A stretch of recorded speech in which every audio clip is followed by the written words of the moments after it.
Hey everyone, I'm actually not dead.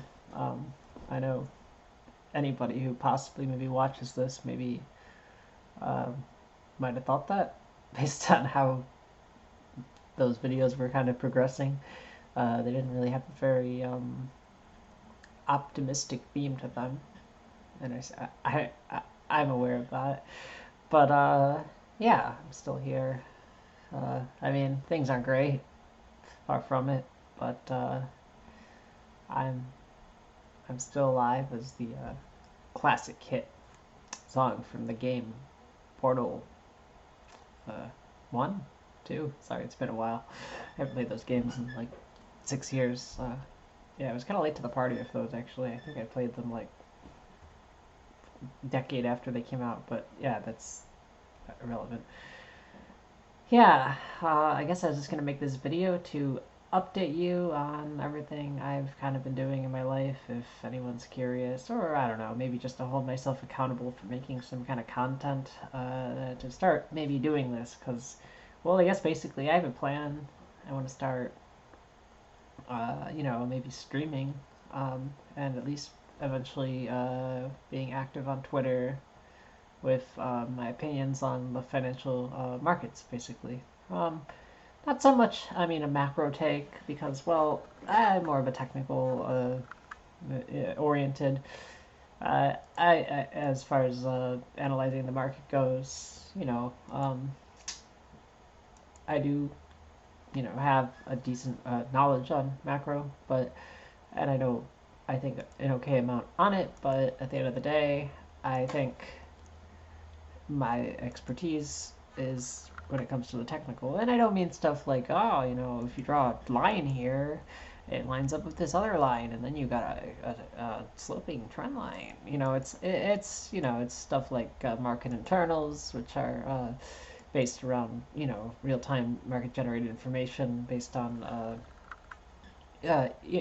things like breadth of the stocks on the New York Stock Exchange. Essentially, I guess like an example would be Voldy, which is the up volume minus the down volume of all of the stocks in total on the New York Stock Exchange, and you can kind of see a breadth of the amount of outflows of volume versus the inflows of volume going in to stocks on the entirety of the New York Stock Exchange, which is roughly 2,800 stocks, and most, it's not everything, but it's a wide array of everything on the market, and from there you can kind of make some assessments on uh, what's happening on an intraday basis and a day-to-day basis based on the raw amount of volume that's being put in or put out, taken out of the market at any point, or you could have advanced decline ADD, which is well, I mean, there's different ones for different indices again, but yeah, ADD is the amount of stocks that are increase. Sorry, advancing versus minus the stocks that are declining from their previous day's close. So that's a really good look at breadth as well, and you can kind of make some assessments based on the number of stocks advancing minus number of stocks declining. You can figure out some things based on that. So you have tick, which is the upticks minus the downticks in that's more useful for intraday, but you can actually look at the cumulative tick, and it will give you more of a cumulative collection of all the upticks versus the downticks to give you a more rounded explanation on where the tick tended to be as far as the zero line, or basically were people at more close to hitting the bid, or were they more close to lifting the offer? So were they more aggressive on the sell side, or were they more aggressive on the buy side? And Tick will give you a lot of that information. So I mean, I use things like that as just an example, but I also use other stuff. I have a very sector-based approach. I just based on which sectors are more risk on versus which sectors are more risk off, and looking for those rotations, looking for things like this, looking for indices themselves and the breaths. I use things like 52-week new high, new lows, and as well as you know, the percentage of stocks above or below specific moving averages as another form of breadth analysis. I mean, I have a whole system. I mean, I could go into it more. I mean, I didn't invent any of this stuff. I mean, I use footprint charts. I find liquidity zones based on delta footprint charts, which, I mean, that's a whole thing. But I think you get the idea that I use stuff based on real-time information from the market. So, market profile, if anyone who's watching this knows what that is. I'm not going to get into that, but basically it's just information generated from many stocks doing things at the same time, paired against each other in indices, or pairing against different sectors of the market against each other as well. And different sectors will have different characteristics and can have different implications, and you can see where things are going, and it's very helpful on an intraday level as well. But anyway, that's just a sort of tangent on kind of the ideas I look at, so you don't think when I say I'm a technical trader, it's kind of like this normal, typical retail bullshit. Because, I don't really do much of that. I mean, I do use trend lines and fibs because, they are real, but at the end of the day, they're just levels. They're not, some guiding force that is the end all be all. They're a lot less important than other things. And at the end of the day, trend lines, they often probably come from something else. Well, yeah. I mean, fibs are important because, well, mainly because institutions generally use them when they're trying to figure out what a liquidity zone will be. A lot of times they do just rely on things like Fibonacci, and I do think some sort of level, it seems like, of human collective thought just tends to naturally move in the shapes of Fibonacci's in general, and there's a lot of observations about that. So, I mean, it's definitely clear that Fibonacci based retracements and the rules based around that, if you got to follow those too. They do exist. A lot of people aren't aware of that. Yeah, that's important as well. But at the end of the day, that stuff it gets laughed at a lot, and it's like a retail thing. But at the end of the day, there is some realism into its, I guess, some integrity, or I don't know, I'm not using the right words, but it does actually have some weight to it. It just needs to be used as a confirmation for levels with other things. As any of this stuff goes, it doesn't stand alone. You can't just say, this is doing this. Time to go do that. Time to go make this decision based on that. You got to be more. I mean, obviously, you need to just make a decision, but you got to, you can't just jump into something because of one thing, right? But at the end of the day, the sectors, that's my big thing, because the market can only do what the 11 sectors that comprises it can do, right? Anyway, yeah, I was just saying all that because just so you have an idea that I am pretty into this stuff, and I do have a pretty good idea of what I'm doing here. But I wanted to, maybe start going on Twitter and posting my ideas about levels that I'm looking for, an intraday level or day-to-day level, and just sort of just my thoughts based on stuff. I have a very scrambled way of talking and expressing my thoughts, but maybe doing this will help me work on that too. But I'd like to make some Twitter content relating to trading, and I'd like to eventually stream my trade, just my actual trades, just sit on there and stream and talk to people and just tell them what I'm doing, why I'm doing it, even just be educational about it to some degree. But I mean, a lot of it's just the amusement of, I don't know, seeing what I'm doing and being like, wow, look, I'm making money doing this. And that might be fun, right? Um, I don't know, just talking to people while I do it, and it might be kind of amusing. And maybe I can build some kind of follower base. Who knows? I don't have my hopes too high, but it could be a cool thing to do. Build like a follower base of people who hang out with me while I stream trades. That might be nice. But yeah, eventually maybe make videos of that. I haven't really learned how to do editing. I did get a job where I work, believe it or not, with a company uh, for streaming, sort of. Well, it's more like they work with people in the film industry, and they like broadcast their editing timelines and things like that. They have, they use like all those tools that are built into the softwares they use and things like that, and large like hardwares like breakout boxes and stuff, and they use that, and they use the software for the company I work for to better broadcast those timelines and that stuff into a stream for lots of people to watch, so they can all collaborate and do stuff more effectively in that regard. In regards to that, so but yeah, the one of the main programs I use for the streaming is called EBS, which is a altered version of OBS to better serve their purposes. So I've learned a lot about how EBS works, and by doing so, I've learned a lot about how OBS works. So, maybe I do have an edge on being able to figure out the controls and settings and idiosyncrasies of OBS, and that will maybe streamline my process into streaming. So I'm hoping, because yeah, that is something I don't really know a lot about how to do. I'm just hoping I can just dive right into it, and things go okay. As far as that goes, I also, yeah, I'd like to make videos, but again, I don't really have any experience editing videos. Making these videos, I usually just record them on my camera app, and then I just upload them onto YouTube from there.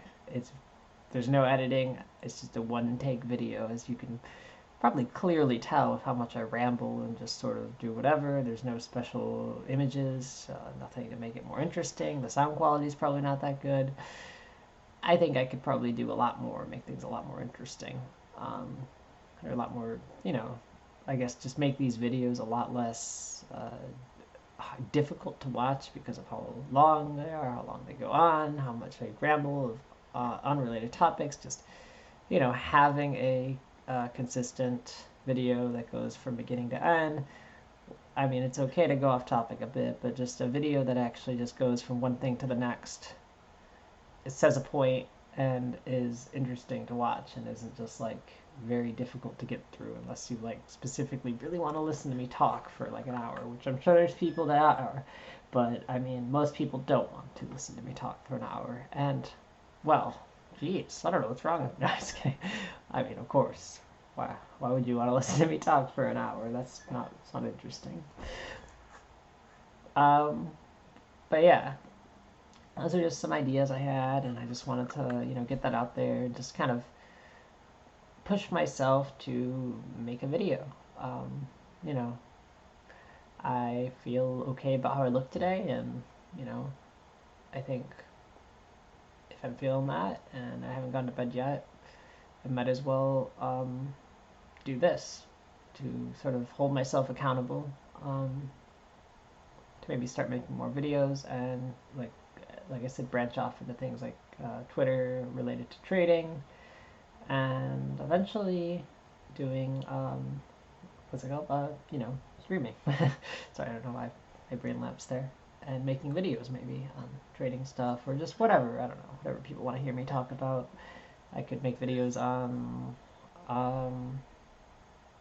just vlogs like this about my life. I could talk more about my life. If people wanted to. If they didn't want to, I could do less of that.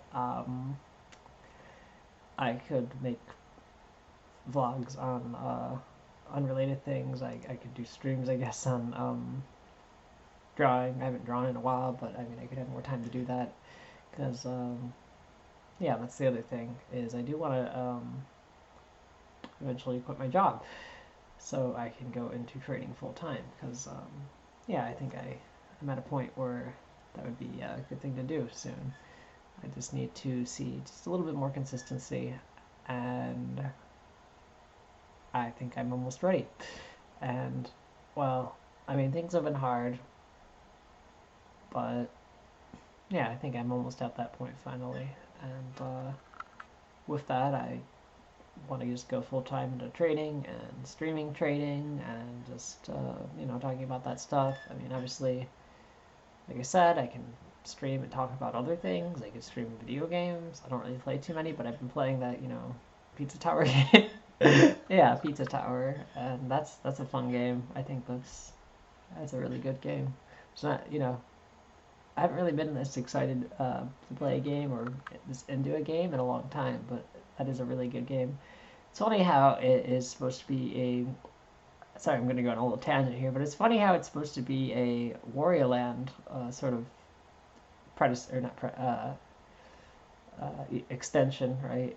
But I've never played one of those games, and to me, it just feels like a really wacky, like Sonic extension of like Sonic, but like honestly way better with like weird extra stuff, obviously, that makes it totally unique to Pizza Tower. I mean, I know where the Wario Land inspiration comes from, obviously, just from watching stuff on that, but yeah.